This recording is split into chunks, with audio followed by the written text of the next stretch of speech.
everybody, welcome to another Parkinson's Walks Friday vlog. As you can see, we're in Studio 3 on account of it's too cold outside in Studio 1 and Studio 2 is a right mess, disgrace really. And so here we are, we're in Studio 3. My wife's gone out, so we should be safe, I would think, with any sort of luck. Now, after the vlog we have the film club as usual, which is a real treat this week, musical wise, I have to say. We're stuck in here because of the weather, which we've had quite a bit of just lately, unfortunately. We've had rain, of course, we've had frost, we've had flood,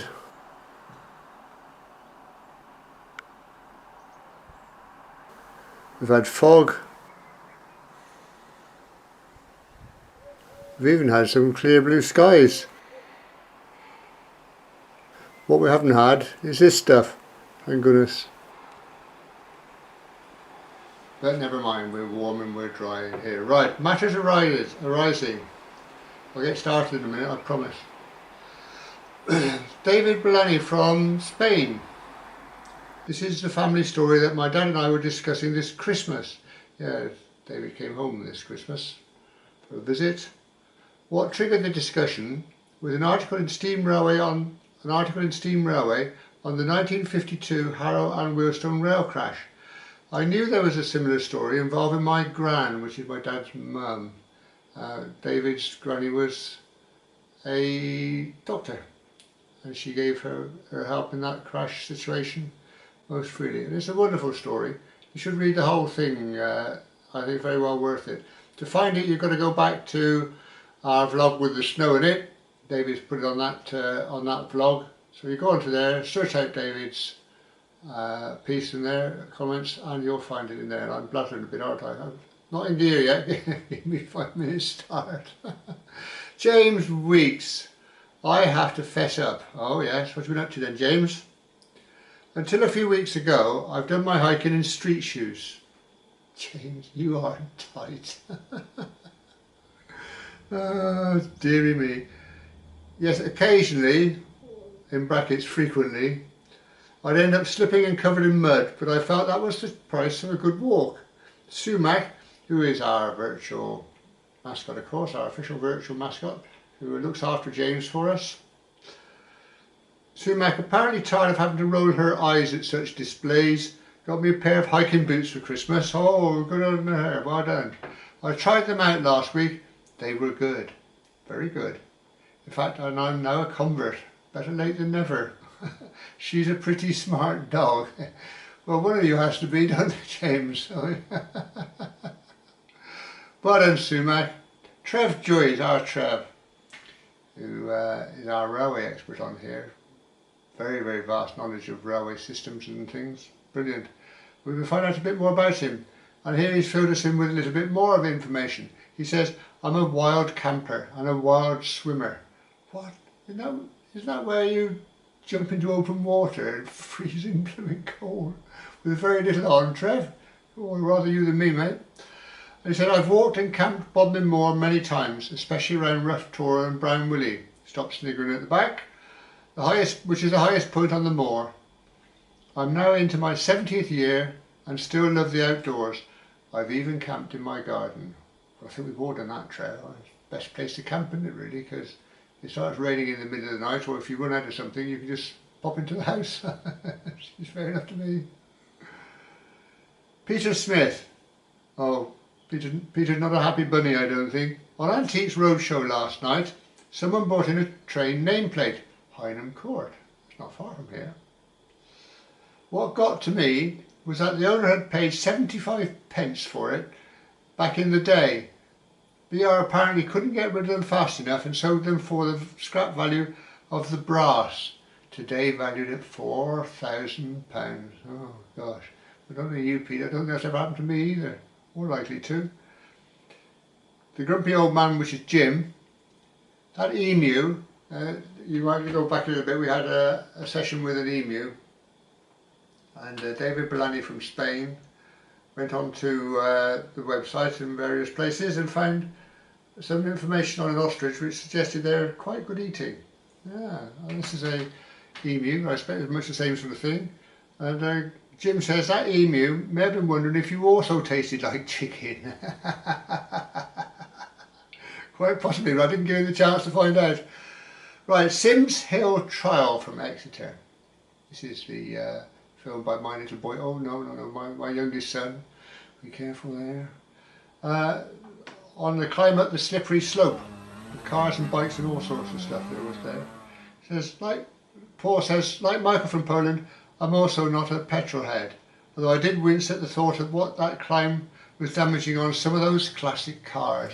Isn't that true? Yeah, I feel the pain there, because they race those classic cars up and down there. If they break something, then you're not going to get a spare these days, a genuine spare, so you'll have a part made. But it won't be the same, will it? It won't be original. And although the shape is the same, it's probably different materials, I would think. So, well, there you go.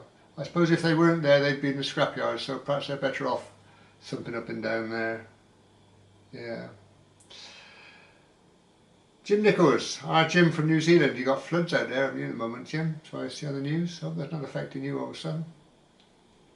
I enjoyed the hill climb, Ron. It reminded me of when, almost 70 years ago, wow, I was in the Air Training Corps, and some of us cadets were stewards at a local motorbike scramble, which in places looked very similar to that hill. I'm sure health and safety rules would not allow such young and untrained stewards now. You wouldn't get near it without risk assessments and training and goodness knows what, would you? Yeah. Well, and Jim, that must have been quite good. Engage on a shelf. This is Simon the hairy golfer, who didn't do much golf due to our brilliant weather. So at the moment he's building himself a rail layout, which is engage on a shelf. Worth following. I had a lunatic friend who used to do a bit of muddy hill climbing. He didn't drive, he was the ballast. I don't know what I'm really good for, I think it's ballast. Judging by the photos he showed us, I'm not so sure he spent much time in the car. Lovely. Oh dear. Rodney Masters wants to know, was that you bumping up and down with such enthusiasm wearing the yellow and blue coat in the passenger seat of the red sports car? No, Rodney, it definitely was not me. Thanks for asking. Oh, dearie me. Right, the film then, last week's film, which was of course on Evesham. We had a splendid number of comments on this one. It seems there's an awful lot there that I missed, but you guys are filling in the blanks, which is good. Philip Pankhurst, a splendid study of Evesham Station, a classic GWR mainline secondary station. Goodness knows how many post boxes are listed buildings, as are the K6 telephone boxes. That must be the red jobs then, I should think. And yet an important piece of historic railway architecture is not. Both stations, GWR and Midlands across the station car park, should be protected. Or is it just me that thinks they are important? No, it's definitely not just you, Philip. We're all with you on that one. Whether they are protected or they're not protected, I wouldn't like to say really, and perhaps they are. Trev Joyce, Trev popping up again. I see there are plenty of comments regarding Midland Station, its layout and relationship to GWR, so I won't repeat any of that. Trev doesn't need to repeat anything, he's got loads of information to share with us. Brilliant stuff, Trev. The most significant fact that has been mentioned is that there were separate Midland and GWR stations, although they did share the same approach road. When I was studying some photographs, it looked to me as if they shared a building, but apparently they didn't. They had their individual stations apart from each other. Yeah. And then Trev goes on to describe, as Trev does, all about the history, the layouts, what went where and what have you. Brilliant, brilliant read.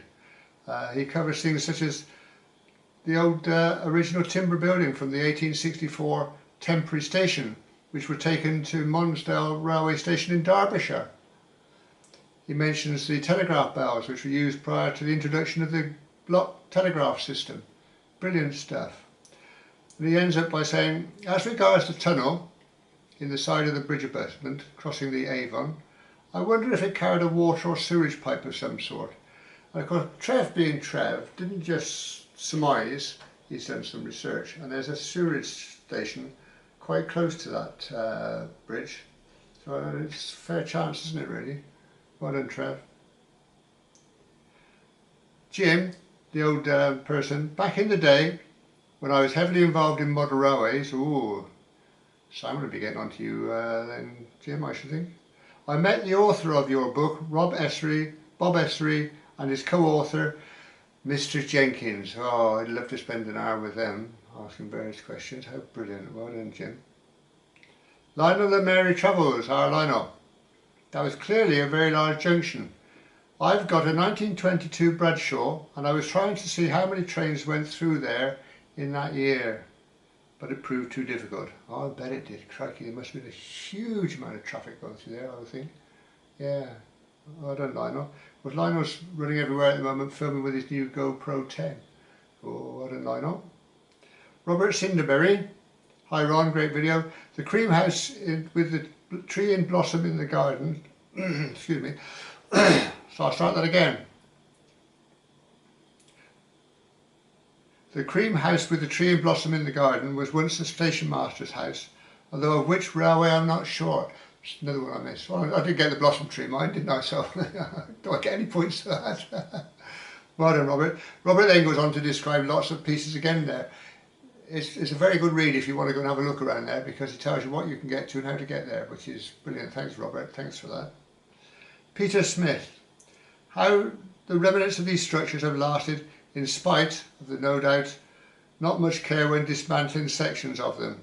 Built at a different age with little if any job security, low wages, minimal health and safety, a tribute to the craftsmen. We're always trying to big up the craftsmen on this channel, aren't we, really? Absolutely wonderful stuff they did. And as you say, not appreciated as much as it should be. Only by us. Alistair Cole. I've just stumbled across your channel. Did I leave it lying about then, Alistair? Did I? You fell over? No.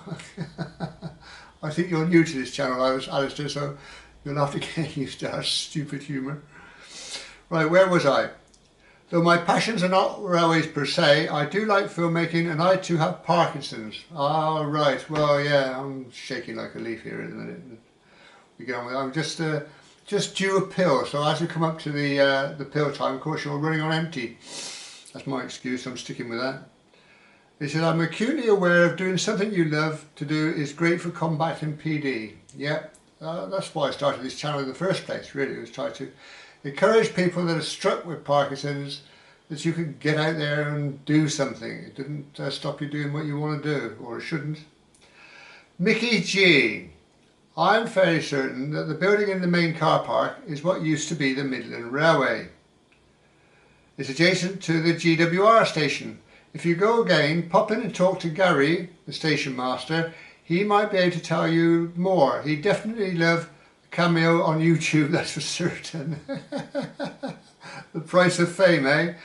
Mickey goes on to say, I clean the windows at Evesham Station. I'll be there next week, so I'll ask him what he knows. Thank you very much indeed, Mickey. You're a star. Thank you for that. Nicholas Bent, who gives us a lot of information on the Evesham station, and again you have to read his comment. Brilliant. He goes on to say, GWR Evesham had a large goods yard which extended to the Tesco car park. I grew up on a fruit farm 4 miles from Evesham.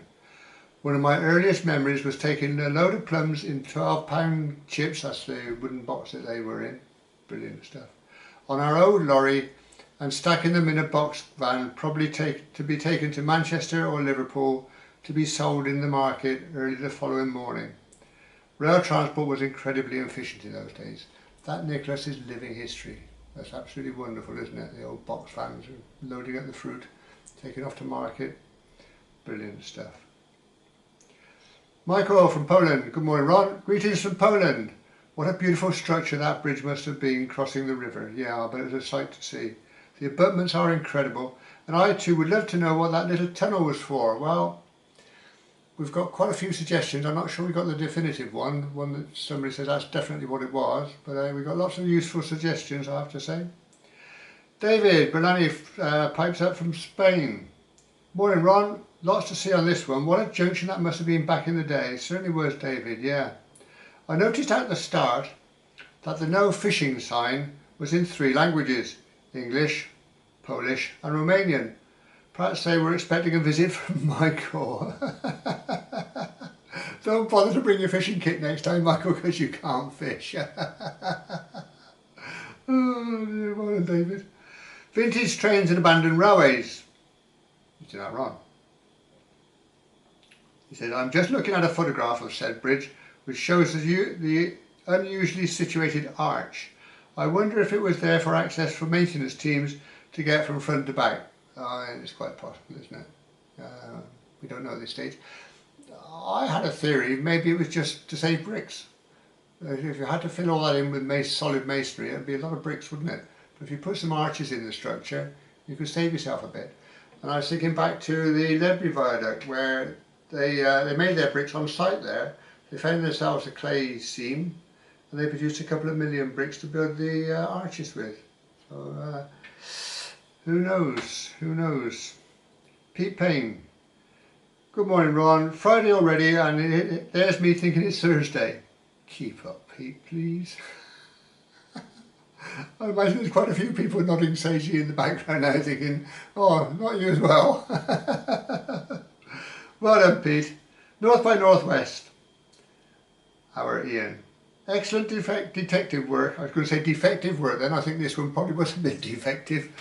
Excellent detective work as usual. Unlike me, around 3 minutes and 5 seconds, you are looking across at the rugby match, and I saw an aircraft parked in front of the trees. Did you know? Well, apparently not. So Ian then goes into a great deal of trouble and research trying to find out what this aircraft's doing there, only to find it wasn't an aircraft in the first place. Brilliant. You should go and read Ian's comment. Brilliant stuff. Well done. And Charles Patterson. That junction was massive, and when the two systems came together, it must have been huge. Yeah, I bet. Train spotters delighted, isn't it? You must have been running backwards and forwards across that car park like a maniac, I would think, if you were trying to gather all the numbers. Brilliant stuff. Right, so as I mentioned before, then in a minute we'll have Film Club, and it's a musical treat. It comes from Romeo and Juliet by Prokofiev, and I think it's from when Romeo meets the friar, from memory. Beautiful piece of music. The photos that go with it are a bit scrappy. They started filming at Sapperton canal tunnel, when they went straight through to Coats from there. And so it's, yeah, it sort of starts in Sapperton and it goes out through the woods, but the music, brilliant. I hope you'll enjoy that. And then after that, next week then, we have our next stage in the Ashchurch to Bark Green series, and we're north of Evesham now. We're turning around from Evesham and we're heading up north, see what else we can find or not find as the mood takes us. So I'll meet you up there then next Friday, north of Evesham, and I know you won't be late.